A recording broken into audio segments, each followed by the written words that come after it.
Buenos días y bienvenidos al webinar Cannabis Medicinal, casos prácticos, enmarcado dentro del programa de actividades del Polo Tecnológico del Cáñamo, donde el principal objetivo de hoy es informar sobre las consideraciones a tener en cuenta para acceder a este cultivo desde el punto de vista medicinal y conocer cuáles son sus principales aplicaciones.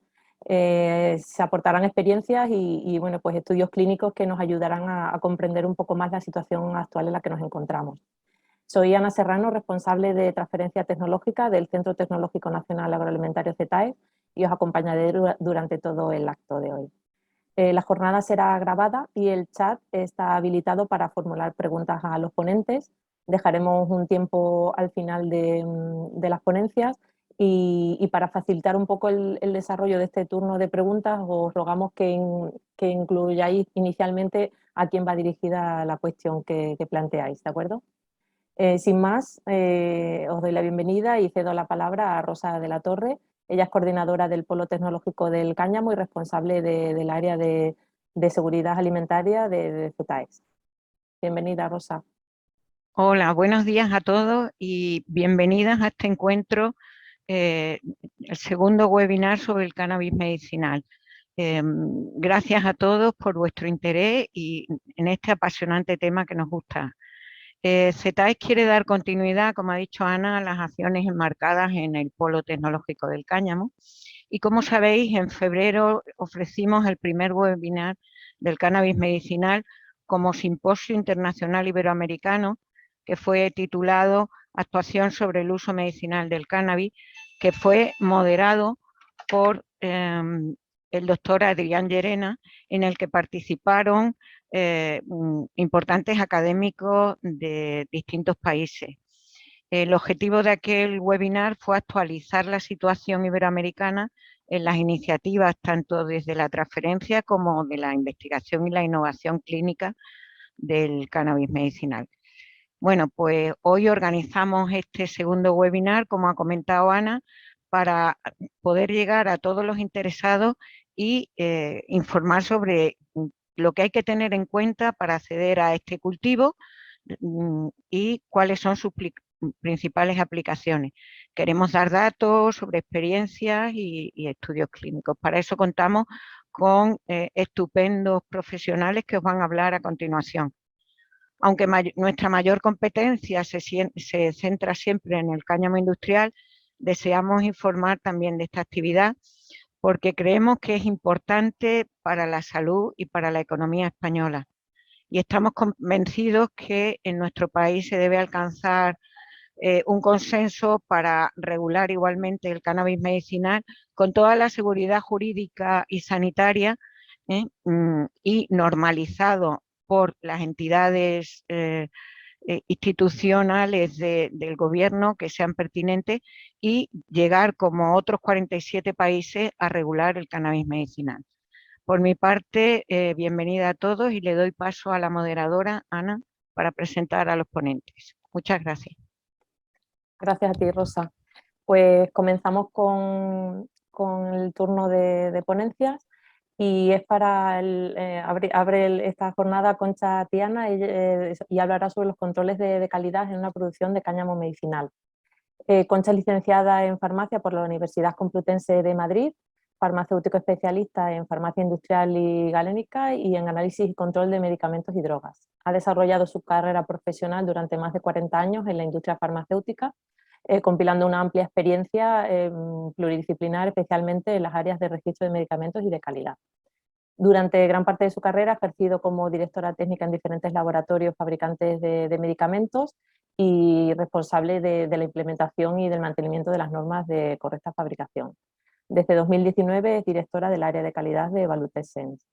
Bienvenida, Concha.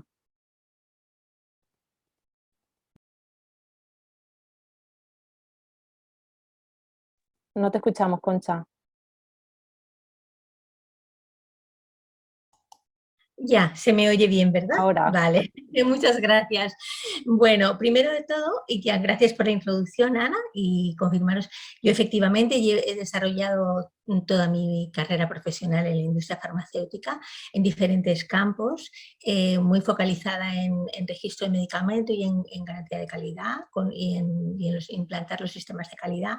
Y entonces, desde el 2019 estoy aplicando esta experiencia a este reto tan bonito que es llevar todo esto que yo he aprendido durante mi vida a lo que es un cultivo de una planta viva, con todo lo que eso conlleva. Entonces, el intentar meter un cultivo de invernadero de un producto con unas GMPs que me vayan a...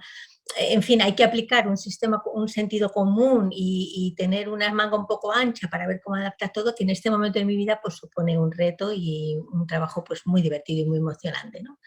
Entonces, os voy a compartir pantalla para poneros una breve presentación que he preparado, aunque son 15 minutos lo que tenemos, en realidad es muy poquito. Pero bueno, intentaré ser breve y clara y cualquier pregunta. A ver, voy a poner en presentación. Vale. A ver, me quiero explicar. Lo primero de todo que quería explicar es que estamos hablando de una producción de cáñamo medicinal. Lo que la gente no entiende en España muchas veces es el carácter medicinal del cannabis, ¿vale? Lo que es fundamental. O sea, nos vamos a meter en un sector que es totalmente diferente del que estamos manejando de cáñamo industrial, regulado de otra forma y con un carácter totalmente diferente. Entonces, para ayudar a entenderos es para lo que estoy yo aquí, ¿vale? Lo primero que os voy a explicar, porque ha habido mucha discrepancia entre los agricultores, muchos de los que me estáis oyendo, habréis escuchado los comentarios de que el cáñamo se puede plantar como industrial cuando tiene un contenido menor de THC del 0,2%, porque el CBD no es psicotrópico, entonces ya no es estupefaciente o no. Vale. Yo esto primero quería clarificarlo desde el punto de vista de la agencia y de la legislación española. Según la Convención Única, el cannabis son las sumidades, tal como dice aquí, floridas o con fruto de la planta de cannabis, a excepción de las semillas y de las hojas no unidas a las sumidades. O sea, que toda la flor, ya sea de THC, CBD, porque aquí no se habla ni de THC, ni de CBD, ni nada, estamos hablando de los cogollos, como dicen ellos, ¿vale? La flor de cannabis se considera un estupefaciente por la Convención Única. Luego, su cultivo estará sujeta a toda la ley de estupefacientes, tal como está la legislación ahora, ¿vale? Conforme a esta legislación, todos los cultivos requieren autorización previa de la agencia. Y esta autorización es preceptiva si no es el uso industrial, ¿sabes? O sea, el cáñamo industrial es únicamente para fibra y semillas, punto. Todo lo que sea flor, aunque sea flor de CBD, no sé qué tal, es cultivo que tiene que ser autorizado por la agencia, ¿vale? Incluso aunque se empleen semillas certificadas, porque también esta duda sale mucho. Dice, yo es que estoy usando una semilla que está certificada en el catálogo común, que dicen que solo tiene menos del 0,2%, por tanto es un cáñamo industrial, entonces yo lo planto para industrial, da igual el objetivo. No, si tú vas a obtener flor de ahí, ese cultivo tiene que estar autorizado por la agencia, ¿vale? Eso es. Entonces, a partir de esto, todo lo que no sea cáñamo industrial plantado para fibra y semilla es cáñamo medicinal y en ese mundo es en el que nos tenemos que meter. ¿Vale? Vale. Entonces, el cultivo legal de cannabis sativa en España es o bien para cáñamo industrial, como hemos dicho, con fibra y semilla y además que las variedades tengan menos del THC del 0,2%, que eso siempre es un requisito del cáñamo industrial, o bien lo que nos autoriza la agencia, que tiene dos tipos de cultivo autorizados. Uno es el cultivo con fines de investigación y otro con fines médicos y científicos, ¿vale? La diferencia es pues, porque para investigación los requerimientos de GMP es una investigación privada con unos objetivos privados y no es un producto que vaya a salir a consumo al mercado, con lo cual los requerimientos de buenas prácticas son diferentes, ¿vale? Vamos a ver. Para saber dónde nos metemos, cuando vamos a hablar de un registro en la agencia, os quería explicar. Esta es la estructura de la Agencia del Medicamento, ¿vale? Es una agencia pública que nosotros tenemos acceso a ella porque somos ciudadanos, luego podemos acercar aquí a preguntarnos e informarnos, ¿no? Entonces, el que va a llevar todo este asunto dentro de la agencia es el Departamento de Inspección y Control de Medicamentos, que lo he puesto aquí, ¿vale?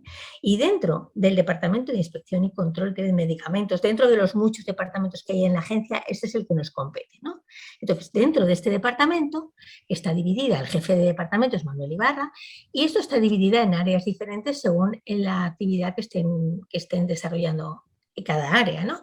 Entonces, el cultivo de cannabis medicinal va a tener relación con 2 áreas diferentes y va a tener que cumplir los requerimientos que le pongan 2 diferentes áreas, ¿vale? Una es el área de inspección de normas de correcta fabricación y buenas prácticas de laboratorio, cuya consejera es Matilde Moreno, y que son los que van a vigilar toda el cumplimiento de un cultivo, de una producción de cannabis medicinal, tenido en cuenta como una fábrica de sustancia activa de un medicamento, que es lo que es, al fin y al cabo, ya sea precursor, o sea, tal es una API, es una sustancia activa, entonces son los que van a vigilar el cumplimiento de las normas de correcta fabricación y todos tus requerimientos para darte la autorización a fabricar este tipo de productos, ¿vale? Y por otra parte, o sea, en este área de inspección aquí entran todos los fabricantes de todos los medicamentos que se distribuyen en España, de todos los APIs y todo. Pero nuestro producto además es un estupefaciente, por tanto también va a tener control del área de estupefacientes y psicótropos. Su consejera técnica es Lidia Fernández Matellano y ellos nos van a llevar todo lo que se relaciona con esta sustancia al ser tratada como un estupefaciente como tal, que ahora después os voy a explicar, ¿vale? Cuáles son las competencias de cada uno. Vale, bueno, sí, las preguntas son para el final, ¿verdad? En todo caso, vale. Mira, bueno, el área de estupefacientes y psicótropos, que está aquí, nos van a controlar nuestro cultivo desde el punto de vista de que es una sustancia estupefaciente. Entonces, ¿qué van a vigilar fundamentalmente? Lo que a ellas les compete, ¿no? Que son, primero, que las variedades que vais a plantar, yo me estoy dirigiendo aquí sobre todo a los agricultores que se están planteando que no pueden cultivar cáñamo para CBD, como les habían dicho, cáñamo tal, o quieren buscar otra salida y se están planteando el pedir una licencia para producir cáñamo medicinal. Entonces, ¿qué les va a vigilar el área de estupefacientes y psicótropos? Va a pedirles, primero, el origen lícito de la variedad, que esto venga de un origen lícito que esté registrado en algún sitio, ¿sabes? Les van a pedir una contabilidad exhaustiva del estupefaciente, de todo lo que se usa del estupefaciente, residuos incluidos, restos de poda, todo va a tener que estar contado y trazado para poder ver siempre la trazabilidad del producto hasta que va a destrucción. Luego, van a controlar los procedimientos de trabajo especiales para destrucción, para sospecha de robo, son procedimientos especiales que afectan a esta sustancia por ser psicótropo o por ser estupefaciente. ¿Cómo lo vas a tratar tú en tu planta? ¿Qué medidas de seguridad vas a tener? ¿Vale? ¿Qué sistema de destrucción controlada con tu subdirección de gobierno o con el área, con la policía, con la Guardia Civil, con la parte que te competa, ¿no? Y aparte de la autorización de la agencia? Cada vez que vayas a transportar esto, como es un estupefaciente, vas a necesitar permiso expreso del departamento del área de estupefacientes y psicótropos para cualquier transporte. Lo mismo para cualquier importación y exportación. Y cuando hablamos de estupefacientes, importación es todo. Cualquier compra que hagas aún dentro de la Unión Europea, todo requiere un permiso de importación y exportación, ¿vale? Las muestras de análisis de control de los patrones, los primeros esquejes, todo requiere su permiso, ¿vale? Y por fin, el destino lícito del producto. O sea, el que tú ya cuentas, cuando tú pides tu licencia, dices que tienes un origen lícito y que además tu mercado va a ser este señor que está autorizado, o en su país, o por su actividad, por lo que sea, tienes la autorización pertinente para recibir ese estupefaciente, ¿vale? Estas van a ser las áreas que más te va a vigilar el área de estupefacientes, porque son las que le competen, ¿vale? También daros cuenta que cuando vayamos a hablar del diseño de las instalaciones y todo esto, hay una parte muy importante que compete esta área, que son todas las medidas de seguridad, ¿vale?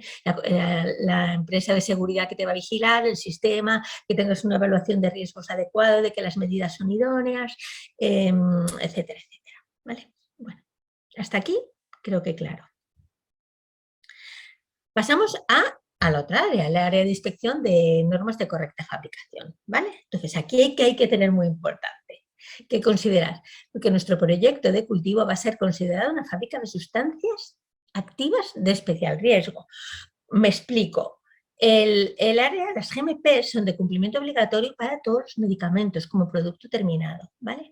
Y los APIs tienen que cumplirlo, pero la agencia normalmente no es la encargada de certificar el cumplimiento de esos GMPs. Hay veces que se deriva esta responsabilidad a otras autoridades o incluso a los mismos fabricantes de medicamentos. Pero hay APIs que se consideran de especial riesgo por las características que tengan, como los biológicos, los estériles, tal, y el cannabis está incluido aquí porque se considera que es algo de lo que hay que tener especial control. Entonces, las instalaciones nuestras de cultivo de cannabis siempre van a ser inspeccionadas por el área de inspección y control, por el área de normas de correcta fabricación de la agencia, ¿vale?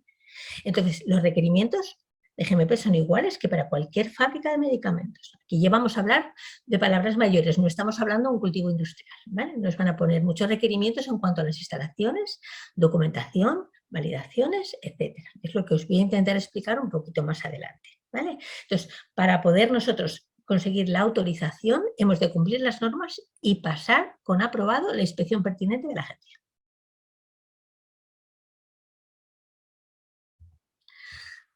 Bueno, como dentro de las GMPs, como veréis, hay incluso un capítulo que habla es específico de la fabricación de medicamentos a base de plantas, que nos va a hablar un poco de los requerimientos que tienen que cumplir los APIs o los medicamentos que se van a fabricar a base de plantas medicinales. Nosotros, el cannabis es una planta, iría incluido aquí, sería una planta medicinal como otra cualquiera, ¿vale? Entonces, este cuadro nos sirve un poco para distinguir una cosa que os voy a explicar luego, que es cuándo son de aplicación las GMPs como GMPs, o sea, como Good Manufacturing Practices, como normas de correcta fabricación de productos, y cuándo van a ser las BPAR o GACP, que es como más les llamamos, de Good Agriculture and Collection Practices o algo así, que es como son las buenas prácticas de agricultura y de recolección. Hay un punto en el que se limita el cumplimiento de GMPs pasa a ser GMPs, ¿vale? Cuando el cumplimiento, digamos, pasa de un sitio a otro.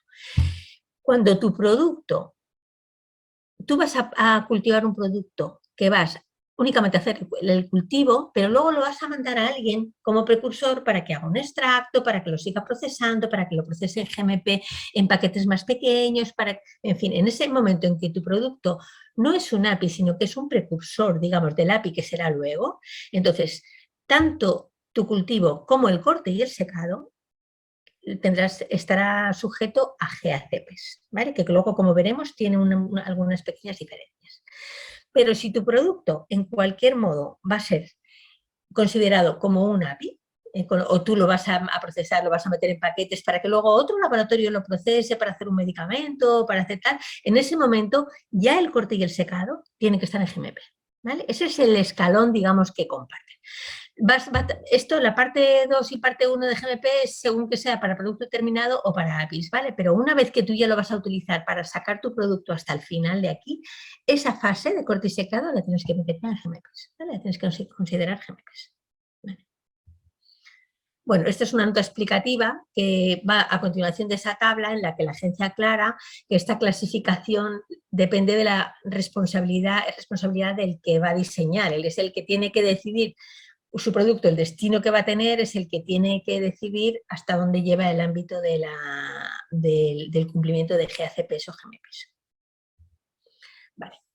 Entonces estamos hablando ya de un cultivo que va a tener una calidad, un cultivo con fines médicos, que dependiendo del cultivo, si es un material de partida para terceros, es un precursor de un API, no va a ser para comercialización ni como API ni como medicamento, ojo, porque también puede ser que la flor, si cambia la legislación, aquí la podamos vender como medicamento directamente, o en otros países que se esté vendiendo a lo mejor flor como medicamento, ¿no? Si no es ni un producto terminado ni un API, es simplemente un precursor para ello, le va a aplicar las GACPs. Si ya se considera un producto terminado como API o como medicamento, le vamos a aplicar las GMPs. No me ha achacado mucho, pero es para que quede muy claro, ¿vale? Vale, aquí os explico qué son las GACPs versus GMPs, ¿vale? GACP son las directrices sobre las buenas prácticas agrícolas que abordan las preocupaciones específicas del cultivo, recolección, toda la parte que corresponde a cultivo, ¿vale? Y de sustancias a base de hierbas que se utilizan con fines medicinales. O sea, es un sistema de calidad que está pensado para plantas medicinales, no para tomates ni para pimientos, ¿vale? Ellos tendrán sus buenas prácticas de recolección, pero esta guía que está colgada en la AJU y también en la agencia, pues compete a sustancias medicinales. La GMP es una directriz sobre buenas prácticas de fabricación de medicamentos, incluyendo, como hemos visto antes, los APIs, sobre todo los APIs que se consideran esenciales, ¿vale? Y para ello está dedicado un capítulo, una parte de la GMP, ¿vale? Se aplican a la fabricación de medicamentos y explican todas las normas y directrices que tienen que seguir los fabricantes para garantizar la calidad y seguridad de los productos elaborados, ¿vale? ¿A qué están enfocadas estas dos normas? Fundamentalmente a conseguir un producto homogéneo, con una calidad, o sea, a garantizar la calidad y que esa calidad sea siempre la misma, desde el momento que tú lanzas el producto al mercado, que tú año tras año vayas a estar produciendo un producto con la misma calidad, reproducible, que siempre tenga los mismos parámetros y que cumpla las mismas especificaciones, que son las que te hayan aprobado en tu dossier de registro. Os quería poner este cuadro con los capítulos un poco de las estructuras de las GACPs y GMPs para que veáis que en el fondo GACPs y GMPs son muy parecidas y tienen un mismo espíritu. Cambian en la parte final, nada más, que es lo que compete a producto. Como veis, en GACPs estamos hablando de una introducción, que también se ve en GMPs. General y seguro de calidad, el punto 2 y 3 que equivalen al de gestión de calidad, un punto de personal y formación que es el de personal de GMPs, edificios e instalaciones en GMPs, el punto 6 de GACPs es el 5 de GMPs, el 7 de GACPs es el 6 de GMPs, todo semillas y material de propagación equivaldría a la gestión de materiales, ¿vale? Cultivo, recolección y cosecha equivaldrían a los controles de producción y en proceso, porque es la producción del cultivo, ¿vale? El procesamiento primario y el embalaje equivaldrían al envasado y etiquetado, y almacenamiento y distribución es el mismo en los dos. ¿Qué añaden las GMPs? Pues añaden los controles de laboratorio, la validación, que esto es súper importante, que la validación es el proceso por el que vamos a tener que demostrar que nuestro producto es siempre homogéneo, estable y reproducible, ¿vale? Y que va a guardar siempre los mismos parámetros y que tenemos controlado nuestro proceso de fabricación siempre. Va a tener otro capítulo para controles de cambios, para rechazo y reutilización, para reclamaciones, o sea, va a estar más regulado luego toda la parte que compete al producto y su puesta, digamos, en el mercado. ¿Cuáles son los objetivos entonces totales de esto? Lo que os he estado diciendo antes.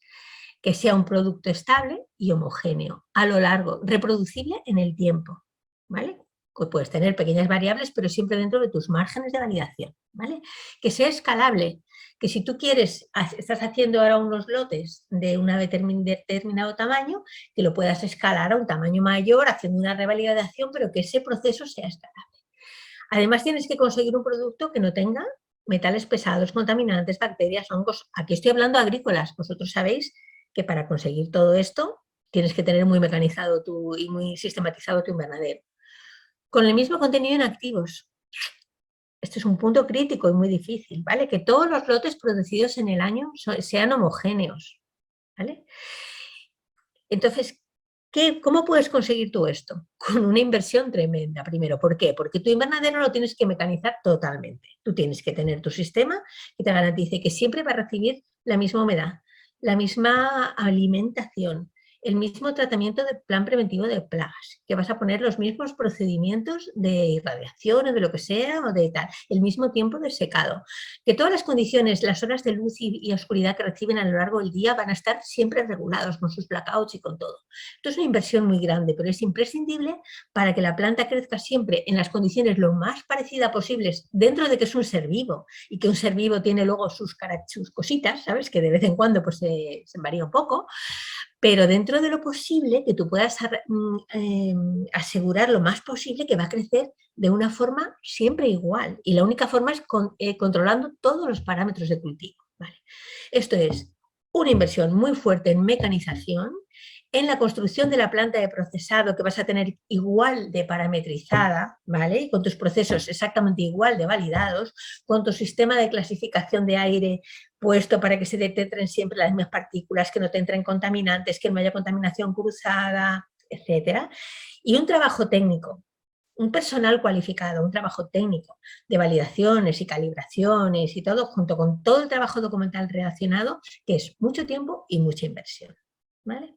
Entonces, yo no es por asustar, pero si nos estamos metiendo en el mundo medicinal, tenemos que saber todo esto, porque esto es imprescindible, ¿vale? Para poder dar un producto de calidad. Para que nos hiciéramos una idea más o menos del tiempo que estamos hablando en un procedimiento de autorización de la agencia, yo he puesto aquí un tiempo más o menos estándar, que esto se puede adaptar a las condiciones de cada uno, ¿no? Pero para que veáis que estamos hablando de una inversión que tenemos que hacer, que tenemos que mantener mucho tiempo con el personal y todo. Os lo voy a explicar un poco cómo lo he puesto, ¿vale? He puesto, bueno, pues un plazo para presentar la primera memoria a la agencia, que va a ser una memoria que nos va a autorizar, vamos a pedir una solicitud que nos va a autorizar exclusivamente a cultivar los lotes de validación.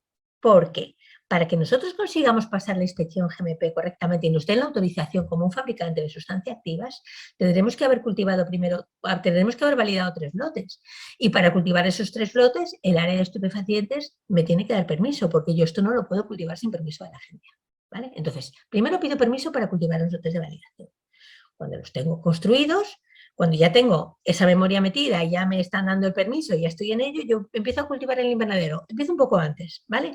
Yo aconsejo que primero se consulte un poco en la agencia, que la agencia está siempre abierta a ayudarnos, porque es una cosa, tener en cuenta que las consultas en la agencia, de lo que haga falta, hay que mentalizarse que no es, o sea, la agencia no es un juez, que también lo es, pero no es un juez, tenemos que pasar un procedimiento y conseguir una autorización. Ellos tienen que evaluar un proyecto nuestro. Entonces, tenemos que intentar facilitar nuestro trabajo y el suyo, y que ese asesoramiento hace que estemos trabajando mejor de forma de inicio, para que luego ellos sea más fácil también la evaluación, ¿sabes? Y consigamos el fin lo antes posible de una forma acordada por nosotros. Entonces, no tengáis miedo de hacer las consultas que haya que hacer previas antes de meternos en una solicitud de este calibre, ¿vale? Intentar aseguraros antes posible todo lo que lo estéis haciendo bien, y rodearos de las personas también cualificadas en lo posible. Entonces, yo pongo un periodo de presentación de la memoria a la agencia para los lotes de validación, empiezo a construir mi invernadero, estoy dando plazos muy optimistas, si os dais cuenta. A esto habría que añadirle antes licencias de obra y tal, pero bueno, yo considerando que ya tenemos todo esto y que la obra ya es ligerita, pues he puesto 4 meses de construcción de invernadero y 3 de salas blancas, que es poquito, pero bueno, yo creo que se puede hacer. Es un optimismo alcanzable.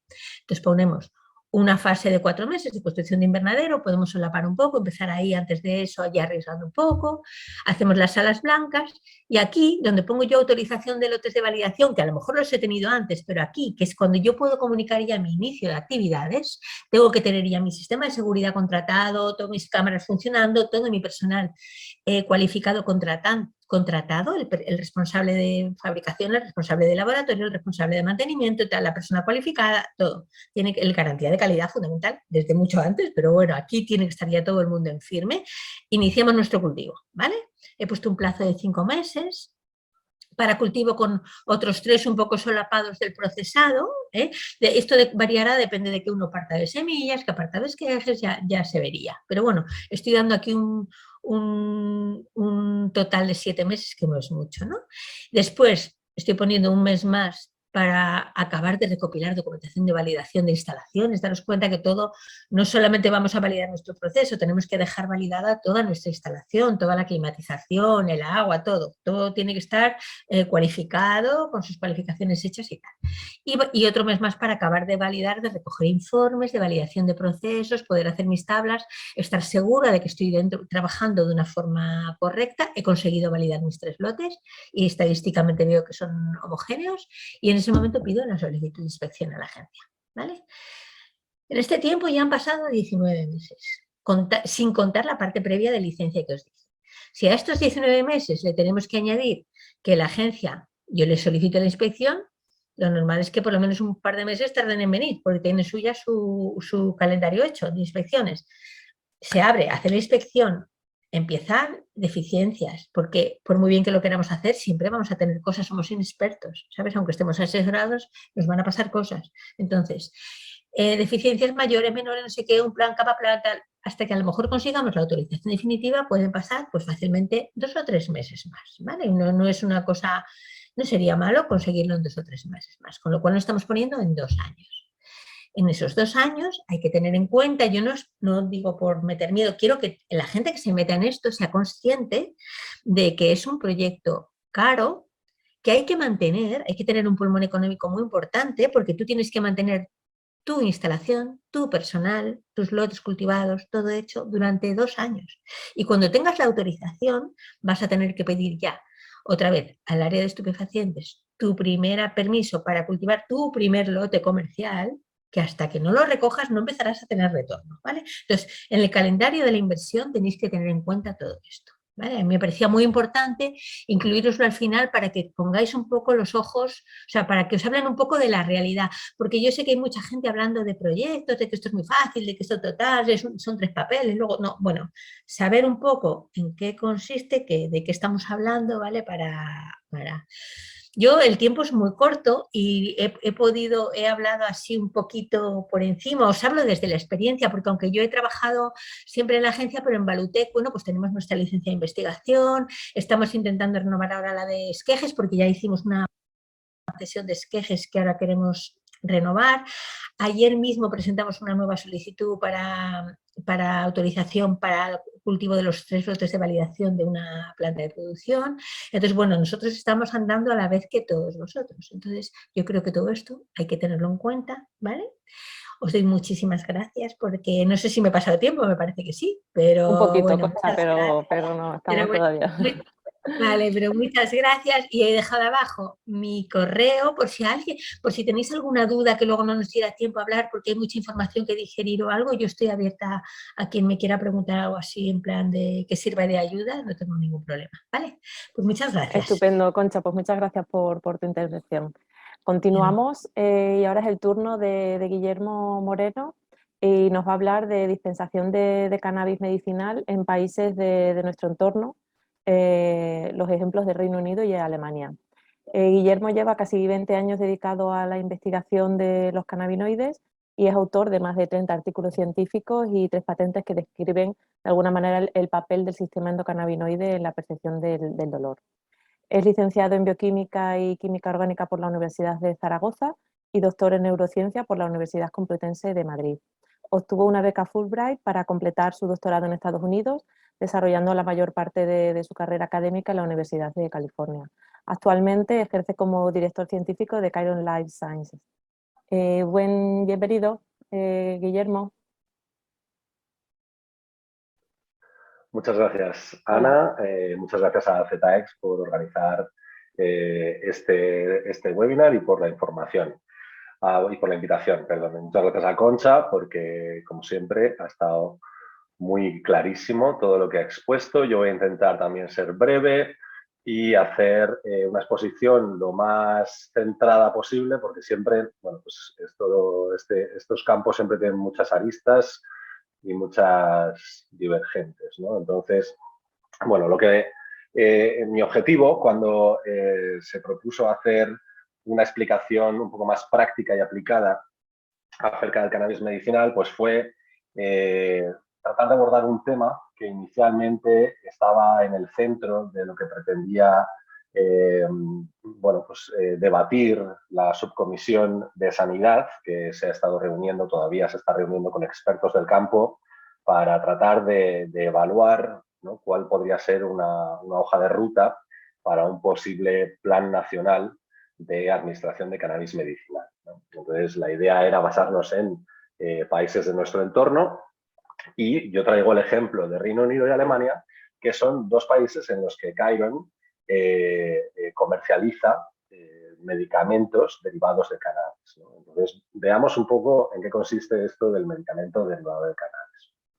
Entonces, fundamentalmente, tenemos que recordar que los cannabinoides son unas moléculas que actúan sobre un sistema llamado sistema endocannabinoide y que, por tanto, tienen unos ciertos efectos farmacológicos en nuestro organismo. ¿sí? Después de, digamos, unos 30, 35 años de química, de campañas de química médica, que lo que o sea, se trata es de descubrir nuevos medicamentos para una diana terapéutica, en este caso el sistema endocannabinoide, las únicas moléculas que tenemos disponibles para la modulación clínica de este sistema continúan siendo los fitocannabinoides o los cannabinoides derivados de la planta, que son principalmente el delta-9 tetrahidrocannabinol o el THC y el cannabidiol.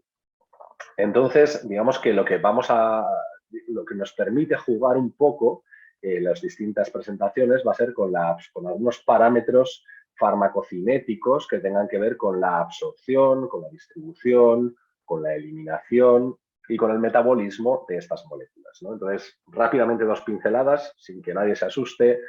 Podemos hablar de distintas rutas de administración, como puede ser la intravenosa, la subcutánea, la intramuscular, la oral o sublingual, la inhalatoria. Esto, digamos que son las vías de entrada de estos compuestos activos, o estos APIs, como decía Concha. API es el ingrediente activo principal de un medicamento, ¿sí? O el ingrediente activo farmacológico de un medicamento.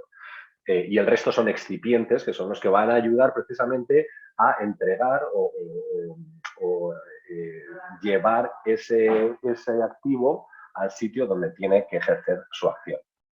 Digamos que a grandes rasgos las principales diferencias entre todas estas rutas son si antes de su distribución por el organismo el fármaco ha de pasar por el hígado, como es el caso de la absorción oral, cuando uno se traga una pastilla, la absorción se produce en el intestino y del intestino va directamente al hígado antes de distribuirse por el organismo. Esto es lo que se llama el primer paso hepático y la consecuencia suele ser una destrucción del medicamento alrededor, bueno, dependiendo del medicamento, pero incluso llegando hasta un 90 o 95%, que no va a estar disponible para que ese medicamento llegue a su sitio de acción, ¿no? Entonces, digamos que las estrategias, hay muchos más criterios para elegir una ruta u otra, nos van a permitir entender cómo un fármaco va a actuar sobre el organismo. Y aquí he puesto una serie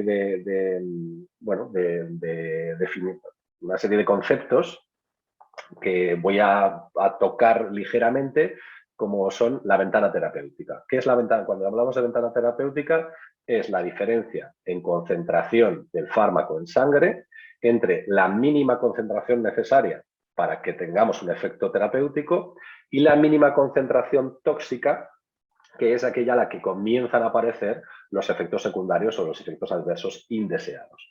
Entonces, mientras nos mantengamos en esa ventana de concentración en sangre, que va a depender de la Cmax o concentración máxima que va a tener el fármaco en la sangre y de la Tmax o el tiempo al cual esta concentración se alcanza, esto va a tener más que ver con el efecto, con el inicio del efecto y la duración del efecto. Mientras la concentración esté por encima de la barra de abajo, tendremos una concentración en sangre que esté relacionada con un efecto terapéutico. Entonces, esto es lo que queremos un poco manipular o modular para estas moléculas cannabinoides. Entonces, digamos que voy a empezar describiendo cuáles son los medicamentos de uso humano autorizados. ¿Qué significa esto? Estos son preparaciones farmacéuticas que contienen cannabinoides y que su comercialización ha sido autorizada por alguna agencia del medicamento internacional, ya sea por la FDA, que es la agencia americana, la EMA, que es la agencia europea, la NPS, que es la agencia española. Entonces, ¿qué ejemplos tenemos? Tenemos el marinol y sindros, que son 2 presentaciones galénicas distintas de un mismo activo principal, que es el dronabinol. El dronabinol es el nombre comercial del THC. Por lo general, marinol y sindros utilizan THC sintético, quiere decir que no proviene de la planta. Entonces, estos medicamentos fueron aprobados por la FDA el marinol en los años 90, el sindros en 2016, para unas indicaciones específicas, que son la náusea y vómitos asociados a quimioterapia, y el síndrome caquéctico, la pérdida de peso, la debilidad, la falta de apetito, asociado a síndromes crónicos, como por ejemplo el VIH o el cáncer. Entonces, ¿cuál es la presentación? La presentación del marinol es en cápsulas blandas de gelatina que contienen 2,5, 5 o 10 miligramos de THC. El motivo de que muchas de las dosificaciones de THC comiencen con 2,5 miligramos es precisamente que es la presentación más pequeña del marinol, y luego tiene una serie de excipientes generales, entre ellos cabe destacar el aceite de sésamo, porque sabemos que los cannabinoides no se disuelven bien en agua, se disuelven en excipientes aceitosos, ¿sí? Oleosos.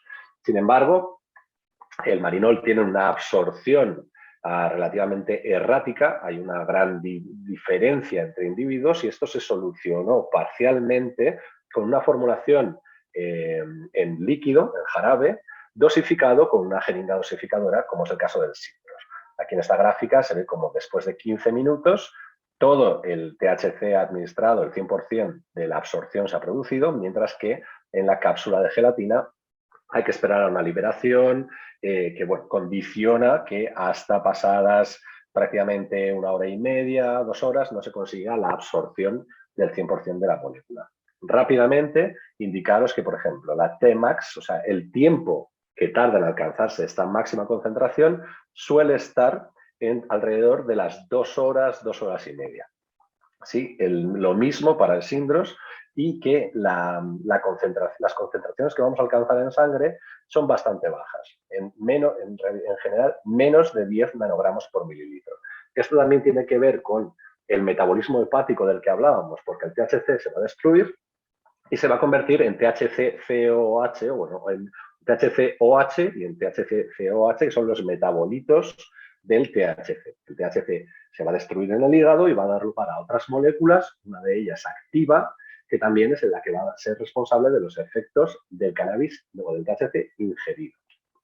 Los otros 2 medicamentos, esta vez sí derivados de planta, que están autorizados para su comercialización en distintas jurisdicciones, son el Sativex y el Epidiolex. El Sativex es una combina THC y CBD en 2,7 y 2,5 miligramos por mililitro de concentración. Es un spray sublingual y está aprobado para la espasticidad asociada a esclerosis múltiple. En Canadá también está aprobado para su uso para el dolor crónico neuropático y el dolor en cáncer. De todas maneras, como podéis ver, las concentraciones en sangre también no superan los 10 nanogramos mililitro y normalmente el tiempo hasta la máxima concentración en sangre suele ser de 1 hora a 1 hora y media, aunque es verdad que el Sativex tiene una absorción doble, parcialmente sublingual y fundamentalmente oral. De igual modo tenemos el Epidiolex, que es un jarabe concentrado de CBD, que puede ser de origen sintético o de origen natural, y que es el único medicamento cannabinoide que se administra en función del kilo, o sea, en función del peso corporal. Está aprobado su uso para canalopatías pediátricas, son síndromes que cursan con crisis epilépticas, fundamentalmente en niños, como Lennox-Gastaut, otra vez, o esclerosis tuberosa, y su mecanismo de acción es desconocido y probablemente no esté mediado por el sistema endocannabinoide. Entonces, digamos que estos son los medicamentos autorizados, son medicamentos de uso humano con autorización de comercialización. Bien, entonces, ¿cómo se dispensan los productos medicinales derivados de cannabinoides?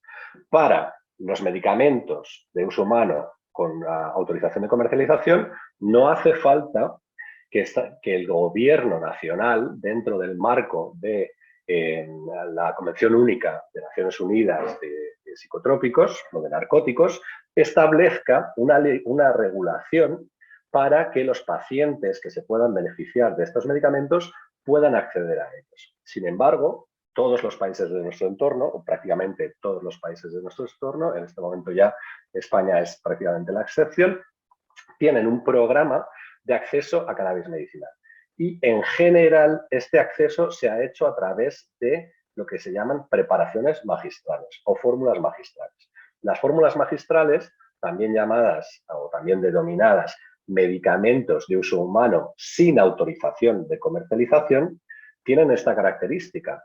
Digamos que su comercialización o su licencia de comercialización no tienen licencia de comercialización, por lo tanto no hay un laboratorio autorizado que sea el que que tiene esa autorización de comercialización, que puede ser distinto del laboratorio fabricante. Por ejemplo, el Sativex, fabricado por GW, era comercializado por Almirall en España, ¿sí? Laboratorio titular de autorización de comercialización, laboratorio fabricante. Sin embargo, digamos que por la vía de las preparaciones magistrales, lo que se hace es establecer un ingrediente principal, que ahora veremos que puede ser la flor seca, el extracto de cannabis o el cannabinoide purificado, un excipiente, que pueden ser, como hemos visto, distintos aceites o excipientes sintéticos, y requiere una fase o una etapa de manipulación por parte del farmacéutico o farmacéutica, que es el que va a dispensar este preparado. Esta manipulación puede ser mayor, como un procesado físico o químico, puede ser simplemente un formulado, una mezcla, o puede ser un acondicionamiento primario o secundario, que en lenguaje vulgar significa cambiar de bote o poner una etiqueta en un envase, ¿sí? La dispensación se realiza en farmacia comunitaria, tanto en Alemania como en Reino Unido. Es cierto que al tener un estatus de narcótico, el control sobre esta dispensación es mucho mayor. Se requiere una receta física, aunque estos países en realidad también van un poco por delante de España en lo que es el envío a domicilio de medicamentos. Es una cosa que en España no está demasiado implantada, probablemente mucho menos que en otros países del entorno, y tanto en Reino Unido como en Alemania los pacientes pueden recibir por mensajero estas medicinas en su domicilio. Entonces, en cuanto hablamos del API, hemos hablado de que puede ser una flor seca, los cogollos a los que se refería a Concha. Podemos tener una extracción con solvente que se puede hacer en la oficina de farmacia o se puede hacer en un procesado industrial, con lo cual tenemos un extracto crudo que va a tener entre un 40 y 60% de concentración de API. Este extracto crudo se puede hacer un refinado físico, por lo general, que suelen ser filtrados en distintas temperaturas, una vez para eliminar pues, clorofila o para eliminar ceras procedentes de la extracción. Y también tenemos un refinado que llamamos molecular, una destilación, que es similar al alcohol, en la cual vamos a concentrar este API por medios físicos, aprovechando la diferencia, por ejemplo, de punto de ebullición. Si ya lo que queremos es un purificado, una sustancia a la que le hemos eliminado todo el resto de componentes de la planta, vamos a necesitar otras técnicas más avanzadas, como pueden ser la cristalización, en el caso del cannabidiol, del CBD, o una cromatografía, en el caso del THC. ¿Por qué digo esta diferencia entre CBD y THC? Porque el CBD en estado puro es un cristal, forma cristales, como este polvo blanco, por ejemplo, mientras que el THC no va a cristalizar por mucho que aumentamos su pureza. ¿Cómo se realiza la administración de flor seca? Como decimos, la flor seca es un API, pero la flor seca también puede ser un producto final. Entonces, por ejemplo, el farmacéutico coge su tarro de API, que contiene, pongamos, medio kilo de flor, y lo cambia a un frasco que contiene 10 gramos de flor. En el proceso se hace una identificación visual, se inspecciona que no haya crecido molds, ¿no? Hongos o que haya alguna otra contaminación visual, porque digamos que la garantía de calidad del producto la otorga el fabricante de API con un certificado de análisis en el cual cumpla con todos los requisitos y las especificaciones de calidad del producto. Entonces, en cuanto a la flor, podemos tener distintos quimiotipos, 1, 2 y 3, en función de su cantidad relativa de THC o de CBD. Se puede presentar como flor entera o premolida. Esto que tenemos aquí abajo es lo que se llama una papelina de las farmacias italianas, no es un papel de fumar. Y el farmacéutico puede hacer algún tipo de procesamiento, desde una molienda a una extracción, para hacer sus propios preparados oficinales, o por lo general se limita a hacer un acondicionamiento primario o un acondicionamiento secundario, que significa cambiar el recipiente o cambiar alguna de las etiquetas que trae el recipiente.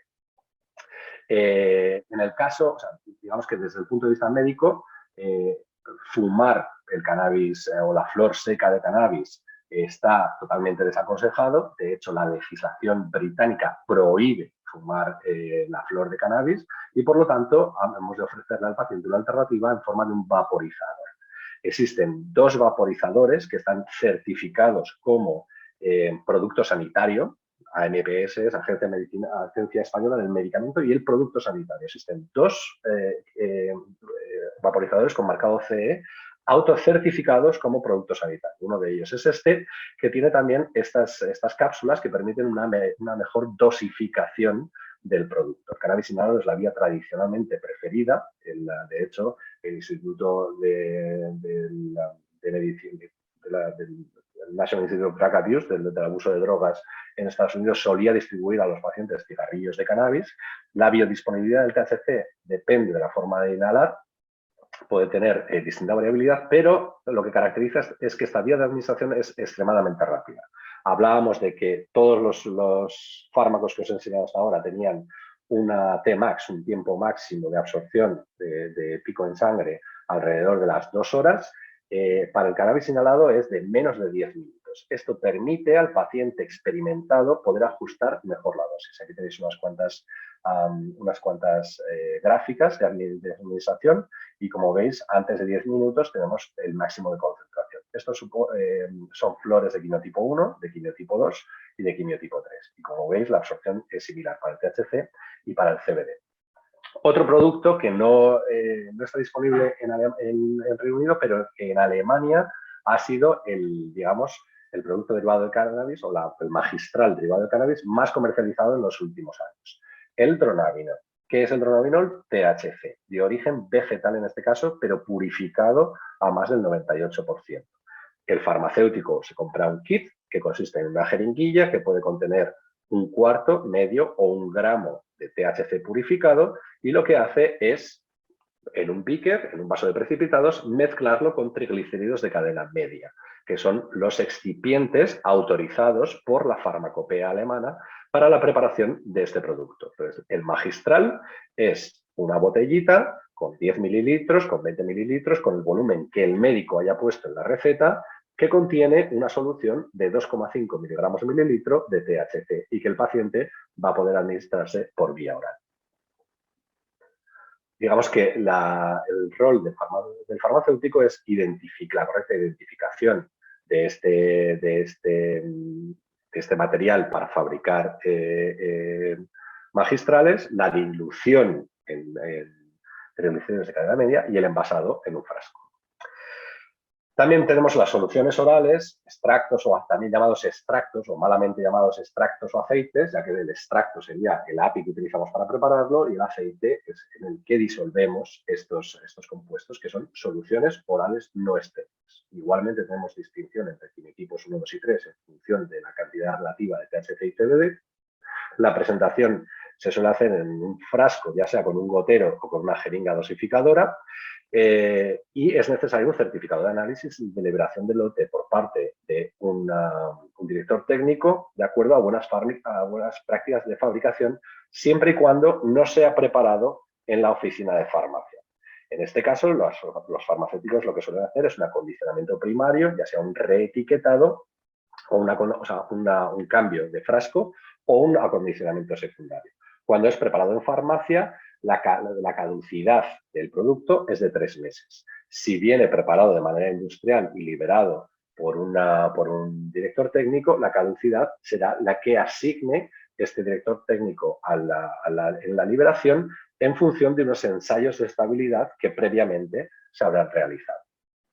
Por ejemplo, Chiron, no en Europa, Guillermo, pero disculpa, en Colombia. un minutillo, Sí, ¿vale? Sí, acabo ya. En Colombia comercializamos 5 formulaciones distintas que se preparan a demanda en función de la receta.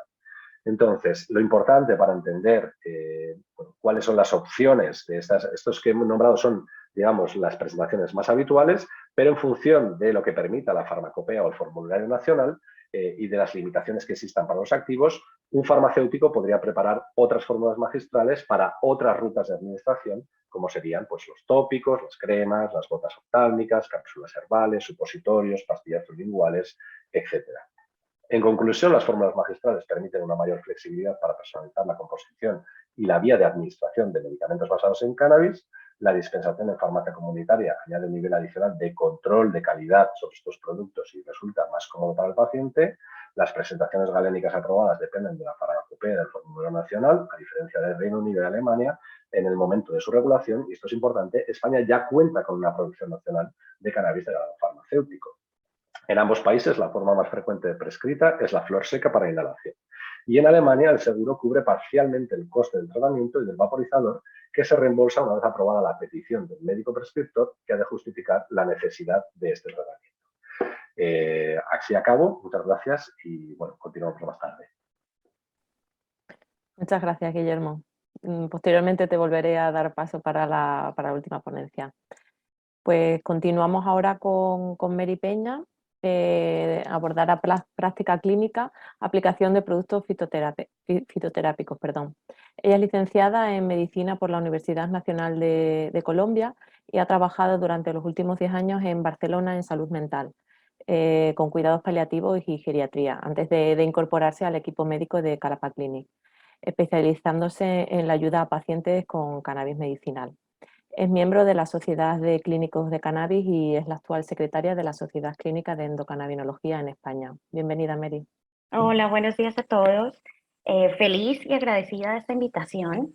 Feliz de compartir con este pedazo de invitados que tenemos hoy. Concha y Guillermo han abonado el camino, han sembrado semillas, nunca mejor dicho, para darme paso a lo que yo les vengo a compartir. Y mi aporte hoy es un poco una visión muy rápida, muy corta, en 15 minutos, de lo que ha sido la experiencia de Calapa Clinic, trabajando estos años de cerca con fitocannabinoides. Calapa Clinic, les voy a ofrecer unas cifras de lo que ha sido este recorrido en los últimos 8 años y en los cerca de 3.200 pacientes que han pasado por aquí. Tenemos muy en cuenta la identidad de género en Calapa Clinic, no solamente porque quien les habla pues es una mujer, sino porque concebimos la práctica de estimular el sistema endocannabinoide. También cabe ahí una identidad de género, así que empezamos por esto, contarles que aunque son muy parejos, sí que tenemos un poquito más de mujeres y tenemos un poquito más de experiencia en mujeres. También es muy importante ver la edad de los pacientes que han pasado por aquí, niños y jóvenes, pero sobre todo adultos, pero también hemos tenido, como no, experiencia con personas en tercera edad, últimas décadas de la vida. Aquí algo muy interesante es que del 2020 al 2021 tuvimos un incremento del casi 20% en consultas de niños, y esto pues no deja de ser interesante. Ya lo veremos más adelante, tratar de entender a lo mejor por qué puede ser ese incremento. Calapa Clinic, en su historia, pues evidentemente el 97% de las personas que consultan vienen a Europa, pero lo cierto es que Calapa Clinic, con los años que tiene de experiencia, pues ha tenido contacto con personas de muchas partes del globo, así que en este mapa que les mostramos, cualquier área que esté en verde es porque ahí ha habido alguna persona que ha contactado con Calapa Clinic y que ha pedido alguna asesoría. Así que como ven, ya son poquitos lugares los que nos falta por tocar de alguna manera con nuestra experiencia, pero evidentemente los lugares donde más tenemos contacto son España, Francia y Portugal. Bien, siguiendo con este panorama de ver en Calapa Clinic qué es lo que hacemos y cómo lo hacemos, mirando cuáles son las patologías más comunes por las que nos consultan las mujeres. Aquí hemos hecho el ejercicio de dividir dolor de fibromialgia, porque la fibromialgia es una entidad que se manifiesta más frecuentemente en mujeres. Y bueno, tenemos epilepsia, también es una parte importante de las consultas, pero sobre todo las situaciones oncológicas. Ya nos explicaba Guillermo que muchas veces los cannabinoides y puntualmente el THC se puede usar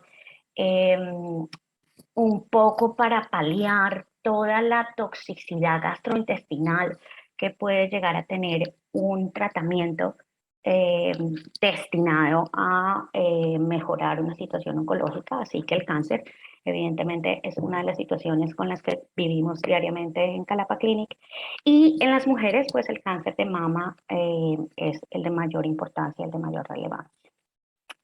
En hombres, en contraprestación, tenemos dolor, tenemos epilepsia, tenemos cáncer. En los hombres el cáncer que más vemos es el cáncer de pulmón. El autismo es una entidad con la cual hemos trabajado. Y otros, también veíamos en otras mujeres, hay puestas otras cosas, otros, bueno, vamos a ver con detalle qué son esas otras entidades y qué son esos otros que podemos ver en Calapa Clinic más adelante. Este slide me parece muy interesante y la han preparado aquí compañeros de Calapa Clinic haciendo una previsión, porque para esta charla que hicimos este ejercicio, ver un poco nuestro recorrido, ver un poco números y hacer el ejercicio de ver un poco nuestra historia, pues lo que hicieron fue tomar datos desde el 2015 y a partir de esos datos hacer alguna proyección de lo que podríamos esperar. Y es interesante que lo que nos dicen estos datos es que en el futuro podremos esperar un aumento de casos de epilepsia y casos de dolor.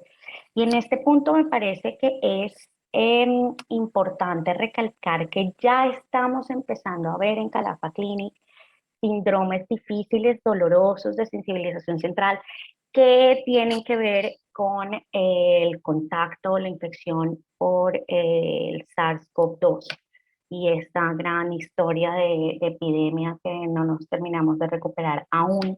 Parece que lo peor está atrás, pero estamos empezando a ver consecuencias de infecciones crónicas por COVID. Bien. Aquí vamos a hablar con detalle de qué eran estos otros, porque les dije, bueno, otros son entidades que vemos en menor medida. Habíamos dicho 12% en mujeres, 15% en hombres. Entonces, parte de esos otros es, también hemos trabajado, hemos acompañado a personas que han tenido dificultades con el consumo de cannabis y poder intervenir en un consumo problemático de cannabis, eso lo hemos hecho. Pero además en Calapa Clinic hemos tenido contacto con situaciones que no son muy comunes, es decir, en Calapa Clinic hemos tenido contacto con enfermedades huérfanas, enfermedades raras, enfermedades que no se expresan en gran medida en la población, menos mal, porque son enfermedades que son muy difíciles de tratar, muy difíciles de llevar, muy difíciles porque no se conoce mucho acerca de la fisiopatología de estas enfermedades, pues porque son enfermedades en las que no se invierte para investigar. Así que aquí vemos una lista un poco de estas enfermedades. Hemos tenido en Calapa alteraciones genéticas en donde no hay reportes en ninguna otra parte del mundo de lesiones o ganancias puntuales cromosómicas que algunos de nuestros pacientes tienen. Entonces, ¿cómo enfrentamos en Calapa a un paciente de estas características? Bueno, el abordaje es sindromático. Siempre tenemos que hacer una evaluación absolutamente individual del caso, evaluar los síntomas que está presentando ese caso y considerar en base a nuestra experiencia clínica si esos síntomas son susceptibles de encontrar alguna mejora usando fitocannabinoides, que es en principio pues lo que nosotros conocemos. Muchas de estas patologías se manifiestan con insomnio, con alteraciones conductuales, con dolor, así que en principio son síntomas que son susceptibles que tratemos de mejorar un poco.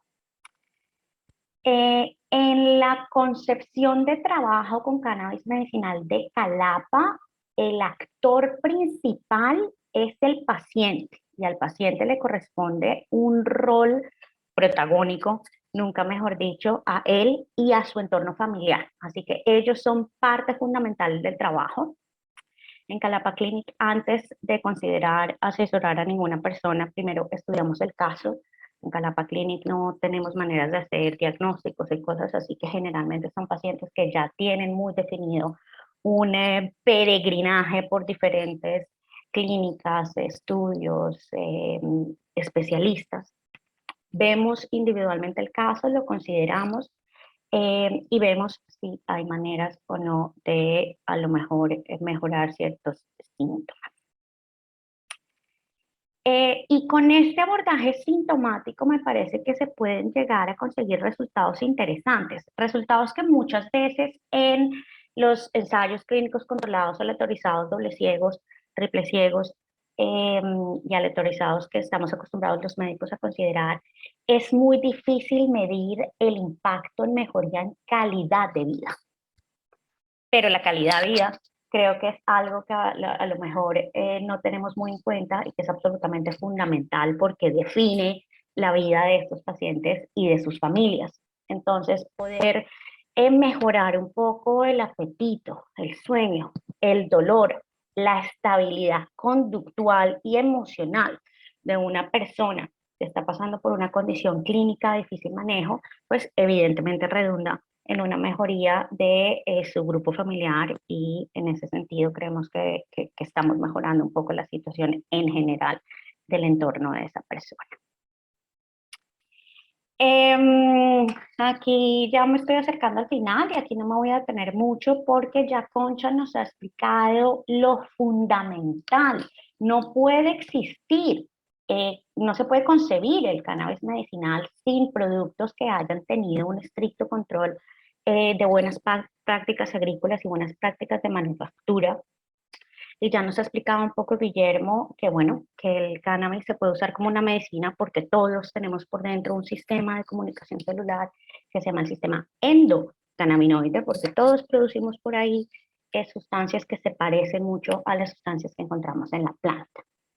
Entonces, además de tener un conocimiento de cómo funcionan los fitocannabinoides, cuáles son las vías de señalización, y además de tener en cuenta qué perfil terpénico podemos estar manejando, porque los terpenos son parte fundamental de lo que puede llegar a ser el efecto de los cannabinoides de la planta, y por eso es un sine qua non y evidentemente no podemos trabajar con sustancias, plantas o productos que no han sido debidamente analizados y cromatografiados.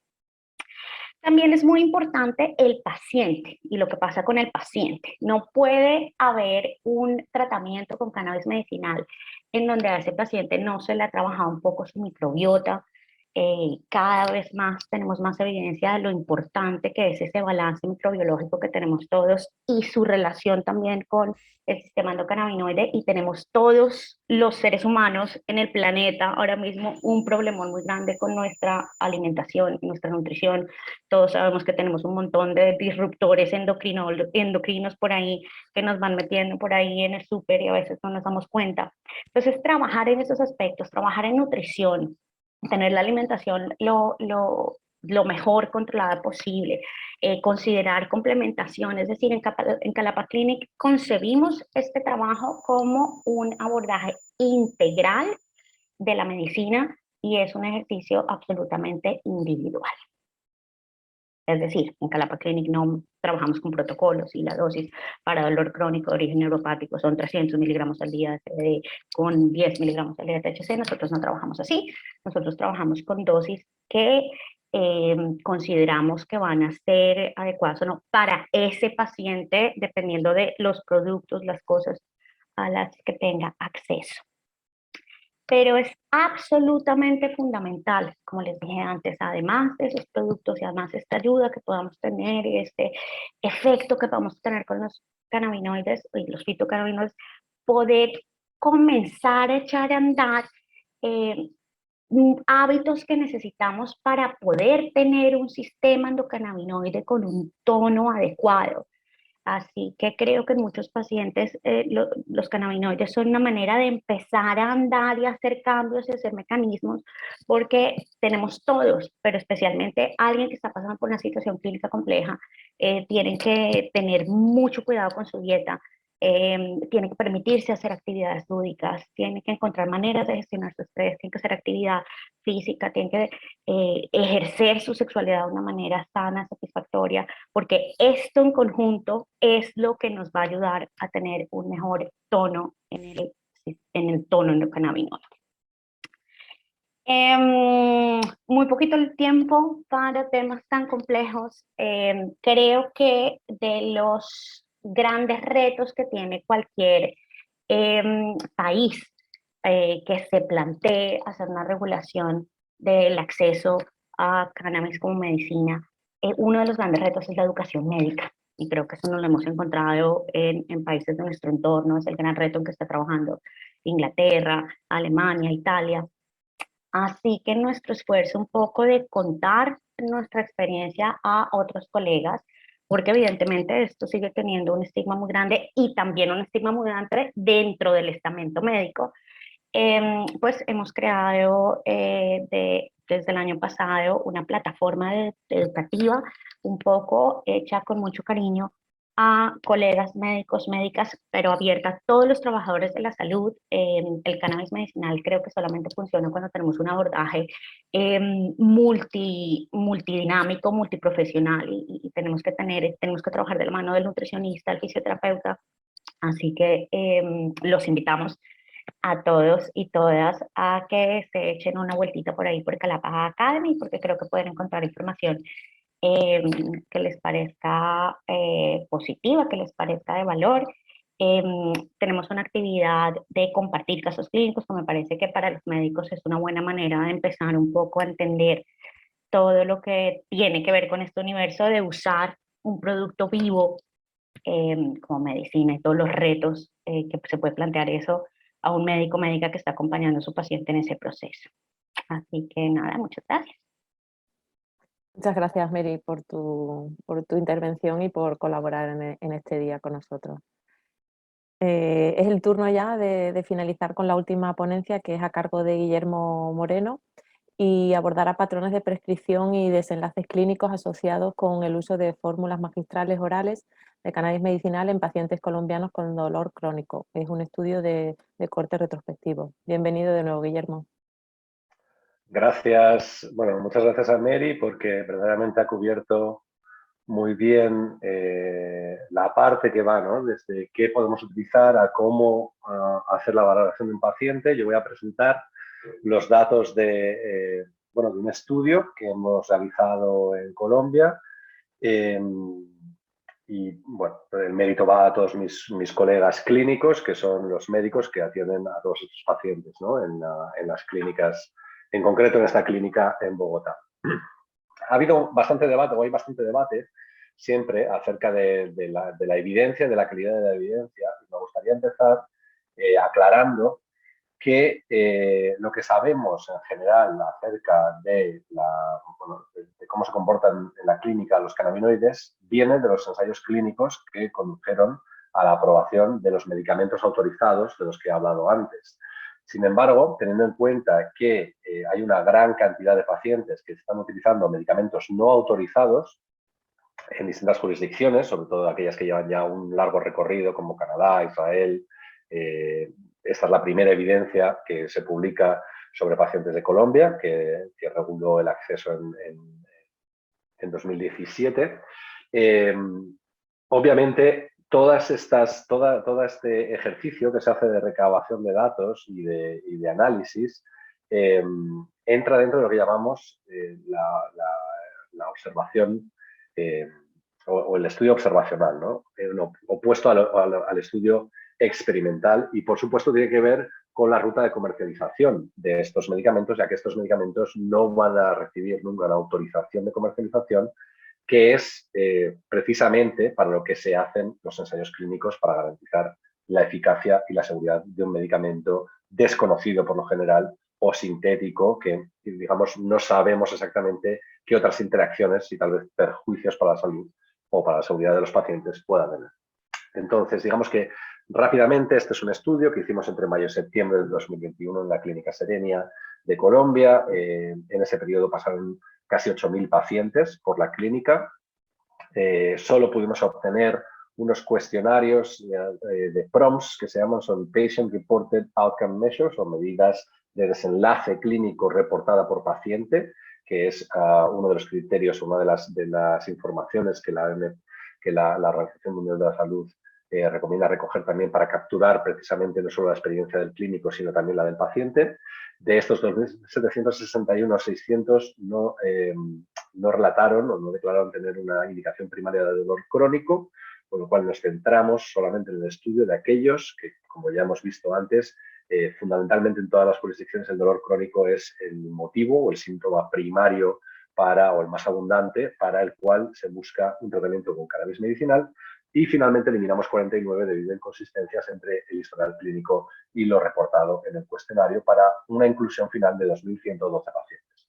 Muy similar a lo que ha descrito Merit, nosotros incluso tenemos aún más, un porcentaje aún mayor de mujeres. Tenemos prácticamente 3/4 partes de nuestra población son mujeres, 2/3 son menores de 65, pero tenemos 1/3 parte de adultos mayores de 65, en la cual bueno, pues el paciente mayor también tiene una idiosincrasia particular, porque es un paciente que en general más debilitado, con una polifarmacia, con lo cual es interesante también el uso de los cannabinoides. Verdaderamente, o sea, más allá del síntoma primario, vemos cómo se van perfilando en fundamentalmente pacientes que no alcanzan un resultado óptimo con su tratamiento, refractarios, y pacientes que pueden mejorar su calidad de vida. Como decía Neria, no hay pacientes que solo sufran de dolor crónico. Por lo general vemos que en el caso especialmente de las mujeres tenemos también cuadros de ansiedad, falta de apetito, falta de sueño. Entonces, digamos que bueno, la ruta de acceso a la clínica fue fundamentalmente a través de la Seguridad Social, aunque también tenemos varios casos, casi un 20% de pacientes que acuden de manera particular, y los diagnósticos de dolor en general fueron de dolor no especificado, aunque tenemos prácticamente 1/4 parte de dolores musculoesqueléticos o algias, y otros asociados con desórdenes o enfermedades neurológicas como la esclerosis múltiple, por ejemplo. Los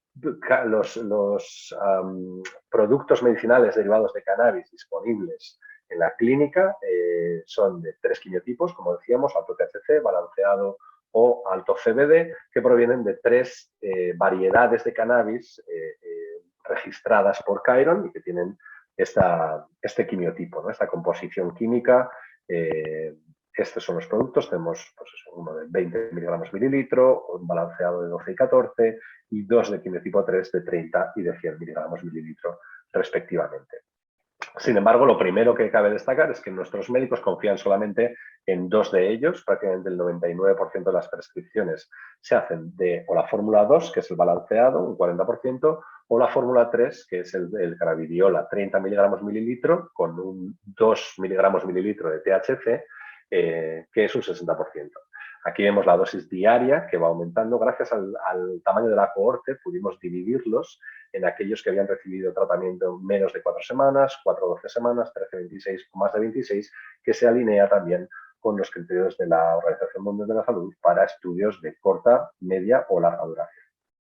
Aquí tenemos el volumen en mililitros que de media consumían los pacientes de ambas formulaciones y que también las dosis finales de THC y de CBD están bastante alineadas con lo que se encuentra en la literatura, alrededor de entre 15 y 20 miligramos diarios de THC y alrededor de 50 miligramos diarios de CBD.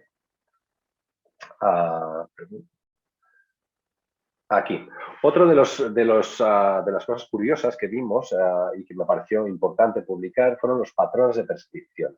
La barra superior es precisamente porque teníamos solamente dos fórmulas fundamentalmente que los médicos utilizaban, estudiamos cómo era el sesgo en el tiempo y en el género. Y vemos que, como podéis ver, en el total las mujeres reciben casi un 60% de fórmulas de CBD, mientras que los hombres reciben mayoritariamente, un poquito más del 50 al 54%, las fórmulas de balanceadas. ¿Sí? O sea, digamos que ya a priori los médicos prefieren recetar CBD para las señoras y THC para los caballeros, aunque no es verdad que sea desde el principio. Desde el principio vemos que efectivamente hay un sesgo hacia el CBD. Probablemente también nuestros médicos están bastante influenciados por la escuela canadiense que promueve el uso de CBD incluso para dolor crónico por ser más seguro y más fácil de manejar para el médico.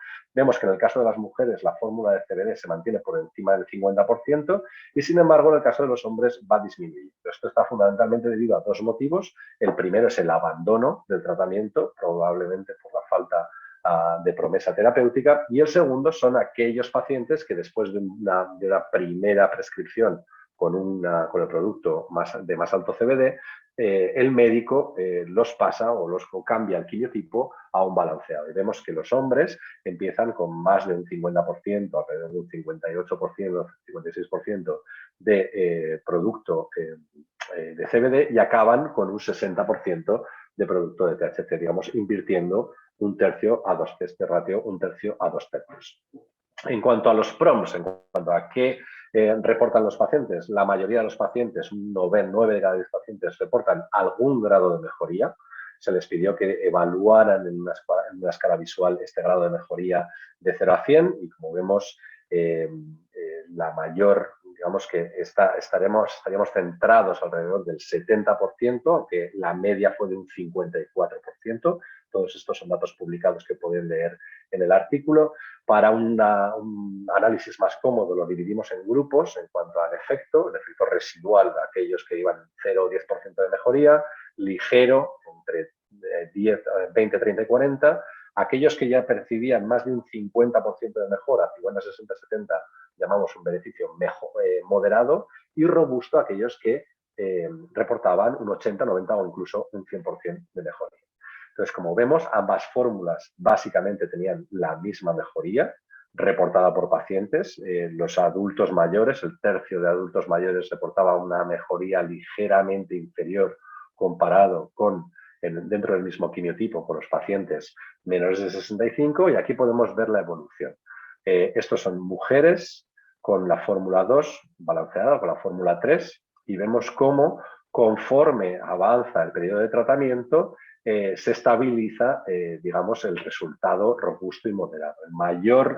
El resultado más robusto que obtuvimos fueron para mujeres con la fórmula balanceada entre 4 y 12 semanas de tratamiento, que reportaban un 29% de efecto robusto. Como vemos, los hombres, digamos que tardan más en entrar, las 4 primeras semanas el beneficio suele ser bastante ligero y, sin embargo, a partir de las 4 semanas, probablemente debido a ese cambio acerca de quimiotipo, vemos como ambos quimiotipos se estabilizan y van pues de una manera muy similar al de las mujeres, reportando casi un 80% de beneficio moderado o robusto que se mantiene además en el tiempo.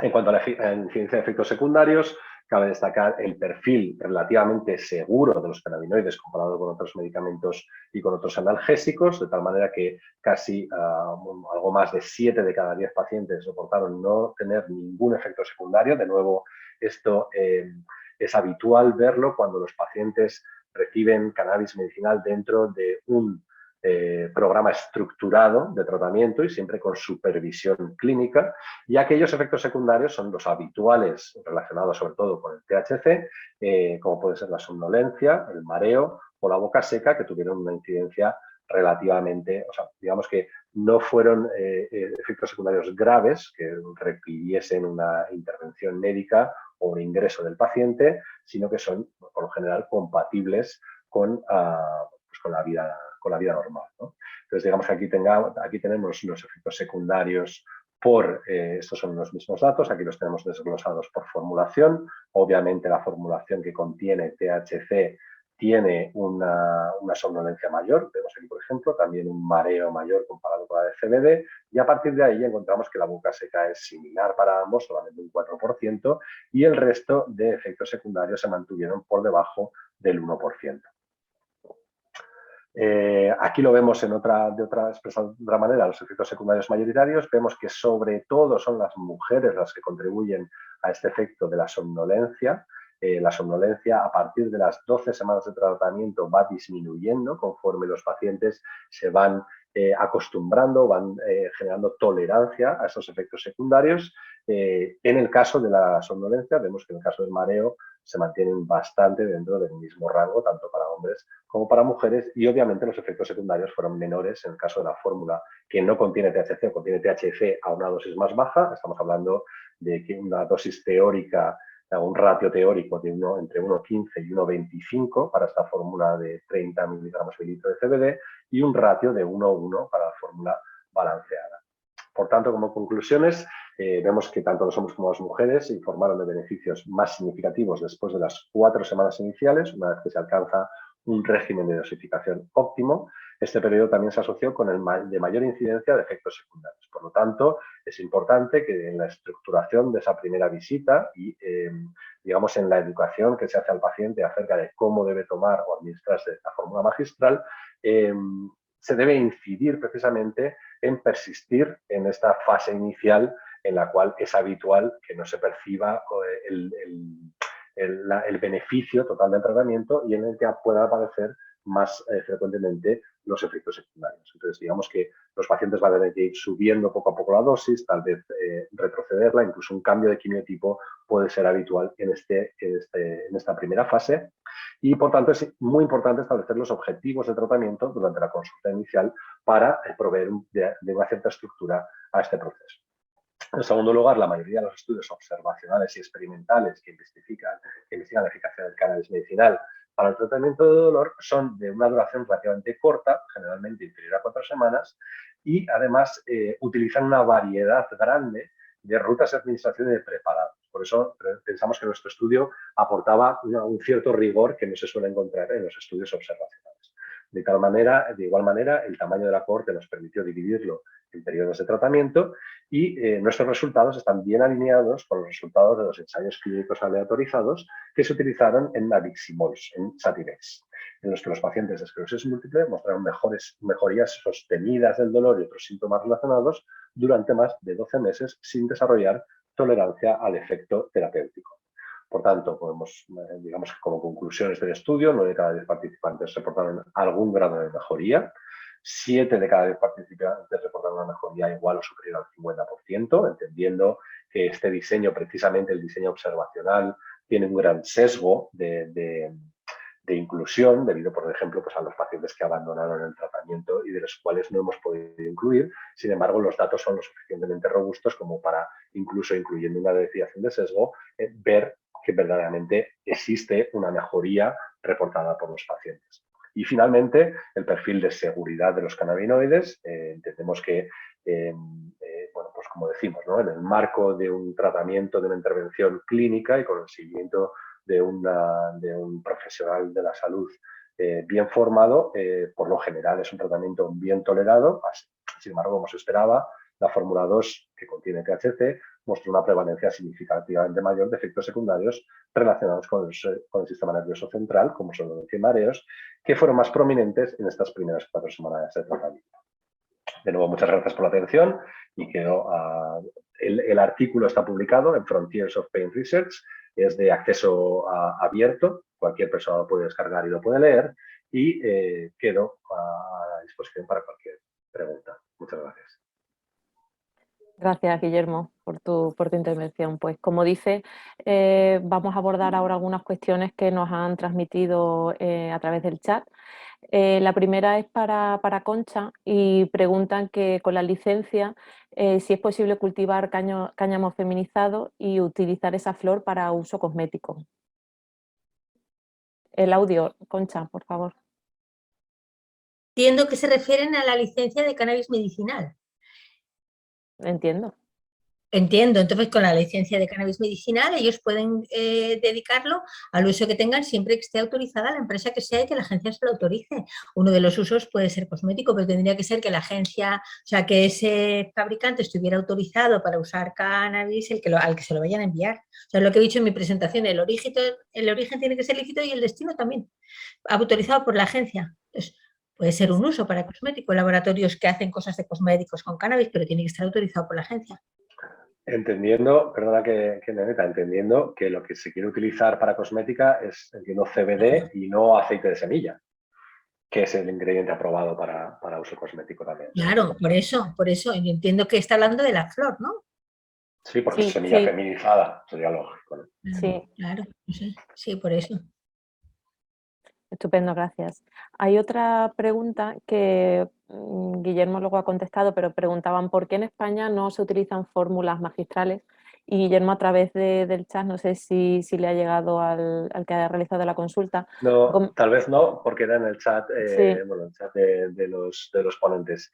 Sí, a ver, bueno, por aclarar, igual es una tontería, ¿no? Pero las fórmulas magistrales se utilizan en España. De hecho, hay farmacias buenísimas que han ganado campeonatos. O sea, de hecho, aquí yo estoy en Vitoria y en Guecho recuerdo que era la farmacia campeona del concurso europeo de formulación magistral. Entonces, esto es muy habitual, además, sobre todo en derma, porque los excipientes de las cremas suelen tener, bueno, pues normalmente se utiliza la fórmula magistral cuando hay algún excipiente o algún componente o una concentración que el médico considera que no es ideal para su paciente. Entonces, por eso el farmacéutico pues cambia un excipiente o divide una formulación, o para niños se hace algo que tenga mejor sabor, o líquido en lugar de sólido para la gente que no puede tragar. Entonces, digamos que la regulatoria de fórmulas magistrales está más que establecida y todos los súper habitual. es una cosa muy habitual. ¿Cuál es la diferencia? Que los APIs cannabinoides no están autorizados en España. De acuerdo. Pues con relación a la primera pregunta, Manuel Rodríguez dice, ¿tendremos que pedir permiso a la Agencia Española del Medicamento entonces para la producción? Por supuesto. Claro. Claro, es lo que he puesto en la presentación. Vamos a ver, las vías de cultivo de cannabis es o el cannabis industrial para semilla y fibra o cannabis medicinal, agencia de medicamento. Dentro de ahí, pues ya investigación, producción, ya vas viendo qué tipo de licencia te reúnes con ellos, pero vamos, sí hay que pedir licencia. O sea, el cultivo de cannabis en España requiere licencia de cultivo. Estupendo, Concha. Pues muchas gracias. Nos quedamos sin tiempo para abordar más preguntas.